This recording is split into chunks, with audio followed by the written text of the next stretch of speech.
pretty self-explanatory. If you're having trouble doing this, especially if you just had surgery, just use the side of the pool to help you. This will build proprioception, mobility in the joints, and strengthen your joints as well. Even reduce pain and the inflammatory process in arthritis. Pool walking backwards. This will mainly work the knee extension, which is fantastic for VMO strengthening. I highly recommend this if you've got osteoarthritis and you need rehab. Side walking. This is very similar to the previous exercises, however you're mainly working on the outside of the knee and the inside of the knee as well, which is very important to keep knee stability and very important to strengthen as well. Remember to go back and forth. Once again, start with the pool walk to help assist you, especially if you just had surgery. Jogging on the spot or knee raises. This will create motion in your knees and blood flow into your joints as well. The act of bending and extending your knees will do that, and the buoyancy of water will lessen the impact on your joints. Static squats. You basically go in the squat position, having your feet shoulder width apart, and try and lower yourself as low as possible until your thighs are parallel to the pool floor. Hold this position for about 30 seconds to a minute and focus on VMO contraction, which is the muscle just above your knee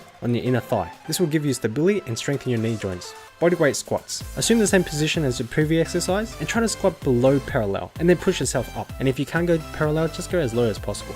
And if you're too short, just do it on top of a step-up box instead. This way your head won't go under the water. Leg extensions. These work on both legs. The one that keeps you balanced will gain strength and stability. Make sure you concentrate on activating your VMO muscle with your leg extended. The leg that is extended will be strengthened and create some active mobilization of the knee, especially in this position because your hamstrings will be stretched as well. When you extend your knee out, make sure you activate your VMO muscle. This will strengthen your knees and create active mobilization of the knee. Static knee extensions. This is definitely a tough one and it will test your flexibility. It will work on your hamstrings and strengthen your VMO. Try to keep your legs straight out and your knees locked in. And if you're really up to the challenge, lean against the wall and keep your back straight. This will create more of a stretch in your hamstrings. Stepping lunges. So these are a bit like static lunges, but you step with one foot after the other and you lunge each time. Try to have each knee bent at 90 degrees. This will build up your knee strength, VMO, stability and mobility as well. Lateral lower limb stretch. Stand against the wall. With your opposite hand, grab the opposite foot. Try to keep your legs straight as possible.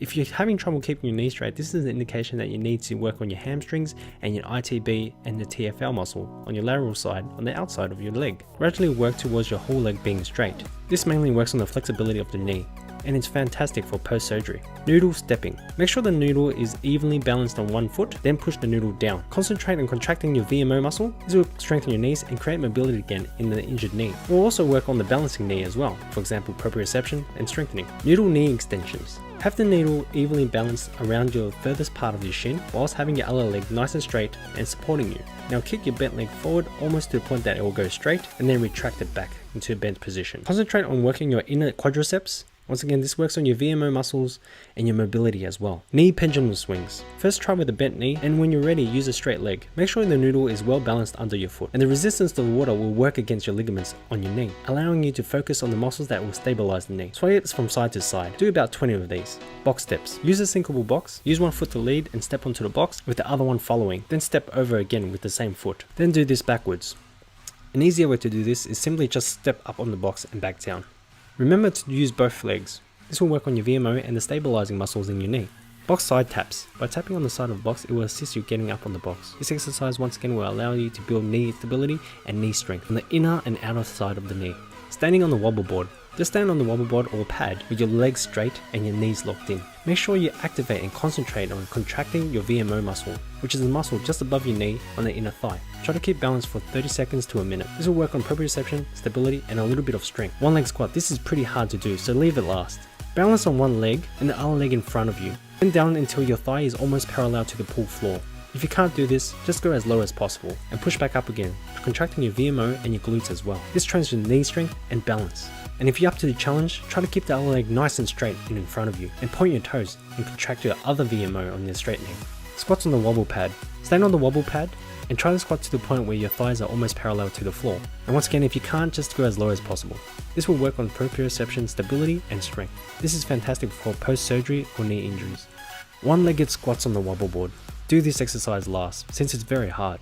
Try to keep one leg in front of you with your knee locked out and nice and straight. Whilst on the wobble board, try to squat as low as possible. Remember to contract the VMO muscle. This will strengthen the VMO muscle on each knee and the hamstring flexibility on the straight leg, and it will definitely challenge your proprioception on the bending knee. Flipper exercise is probably the hardest exercise of all them all. Let's start with flipper walking. Just walk with the flippers up and down the pool once or twice, and the resistance of the pool will work against your knees. And remember, focus using your VMO muscles. Try walking backwards as well, as these both will work on your strength of your knees, proprioception and stability. Kickboard with the flippers. The kickboard will allow you to stay afloat. Hold a kickboard in front of you and start kicking. This is kind of like a repetitive leg extension exercise. And when you're ready, try doing it backwards.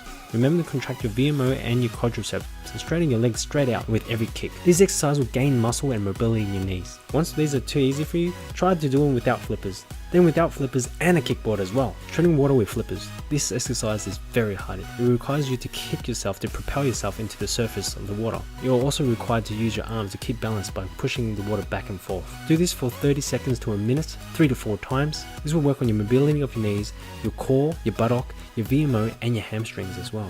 Flipper kicks with your back against the wall. This is incredibly tough on the knees, since you're actually not moving anywhere, and the force of the wall will work against your knees as well. And remember to concentrate on working on your VMO and contracting those quadriceps. Try to do this slowly at first and do it fast later on, otherwise you will tire yourself out. If this is too hard for you, face the wall, have your hands against the side of the pool, and then kick towards the wall instead. Noodle bicycle kicks. Depending how heavy you are, you can use 1, 2 or 3 noodles to sit on to keep you afloat. Once you're balanced, slightly lean back and kick your legs out in front of you. You will slowly move backwards. Remember, to contract your VMO muscle, which is the inner upper part of your knee. Do 1 or 2 laps. Noodle walking. Balance each noodle on the bottom of your foot and start walking. Try walking backwards as well. Remember to push the noodle down with each step, contracting the VMO muscle. This will work on the strength of your knees, proprioception and stability as well. Noodle side walking. This is very similar to the previous exercise. You can use the line on the bottom of the pool or the side of the pool to guide you along the way. Remember to walk back and forth on different sides. This will work on the inner thighs and the outer thigh muscles, which is very important to keep stabilization of the knee, especially pre-surgery or post-surgery, or even after injury. Pool noodle back kicking. Use 2 or 3 pool noodles, wrap them around you and lean back. This will help you keep afloat. Once you're balanced, start kicking. Try to extend your leg as much as possible with every kick.